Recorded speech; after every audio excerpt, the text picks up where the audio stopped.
Super Mario Bros. For the NES, a classic game that everybody's played at least once in their life. But for being such a huge success, the number of consoles it has been ported to has been very limited, especially when compared to other popular games like Pac-Man or Doom.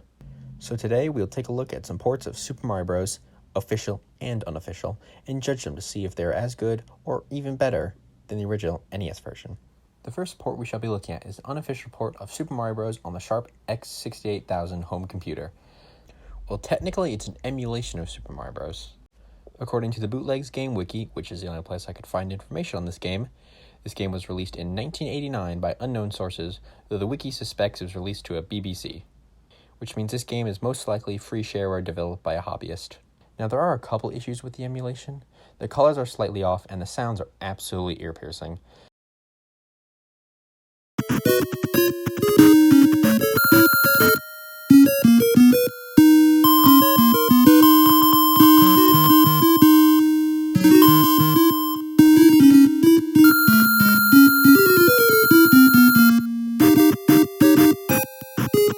The gameplay, however, plays like the original, except for a couple glitches, like the fact turtle shells go through other enemies and some fire bars in the castle are missing.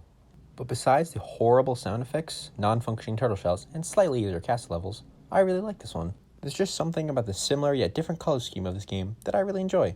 So an overall enjoyable Mario port with a cool different color palette and sounds that make my ears bleed. 8 out of 10. This next one is another unofficial port, this time for the PC Engine / TurboGrafx 16. This port was supposedly released on a multi-cart for the system in 1993. While the colors might be more accurate in this port, nothing else is. And no, this gameplay is not sped up. This is the PAL version of Super Mario Bros. Running on NTSC hardware, meaning this is a 50 Hz game running on 60 Hz hardware, which would explain why everything is going at super speed. Though I wouldn't say the speed of this port ruins it, I actually find it quite fun. It's a new, fun, and challenging way to play the game so many of us have played for so many years. 7 out of 10. This game broke me.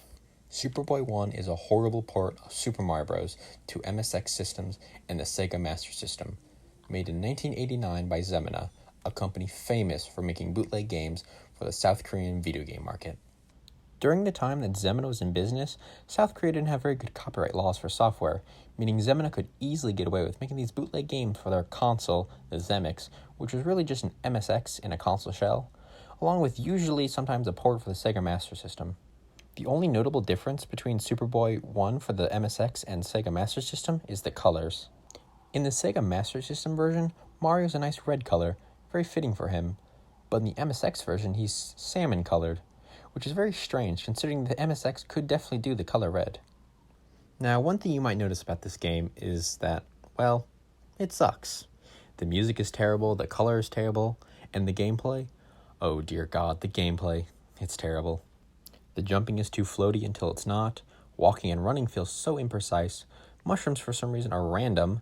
I didn't even get a single mushroom in the Master System version. And turtles don't even go in their shell. They just die. It's everything you'd expect in a horrible bootleg of Mario. 2 out of 10. The next game is... Oh, not you again. They made another. This one being a port of Super Mario Bros. 2, or as it's known in the Americas and Europe, Super Mario Bros. The Lost Levels. I don't know what to say about this one. It's just more psychological torture, but worse, since the harder levels do not pair up nicely with the game's horrible controls. 1 out of 10. Finally, we're at the good stuff. No more horrible Korean Mario ports. Now we have Super Mario Bros. Special, the only official port on this list. Released by Hudson Soft in 1986 to the PC-88 and Sharp X1 home computers. Now, while the graphics might not look good, trust me, it's still a fun and unique game. The levels are completely unique, along with some enemies and even power-ups. Although this version is technically inferior to the NES version, I still find this one just as fun. Though because of the less powerful hardware, there are some drawbacks to this version. They definitely don't run smoothly, with slowdown if there are a lot of enemies on screen. There is no horizontal scrolling. In the PC-88 version, the screen cuts to black as it loads the next screen, making it very easy to get surprised by enemies or holes. Luckily, the Sharp X1 version has a bit more of an elegant solution. The screen freezes and then slowly pans over to the next screen, allowing you to see any enemies before you start playing again. That's not the only difference, though, between these two versions. The Sharp X1 version looks much better, mostly due to the fact it uses more colors, while the PC88 version looks much more bland. Overall, very fun games. I give the Sharp X version a 7 out of 10. However, due to the technical limitations of the PC88 version, I'm going to have to give it a 6 out of 10. If you ever do want to play Super Mario Bros. Special, definitely play the Sharp X1 version. And those were some official and unofficial Super Mario Bros. Ports. Some were definitely better than others, and some even offer new content, making them almost like a whole different game. I'm definitely pleasantly surprised. I expected most of these games to be horrible, especially the unofficial ports, but I'm glad to say I was wrong. Well, mostly wrong. Anyways, that's the end of the video. If you have any suggestions for future game reviews, make sure to put them in the comments.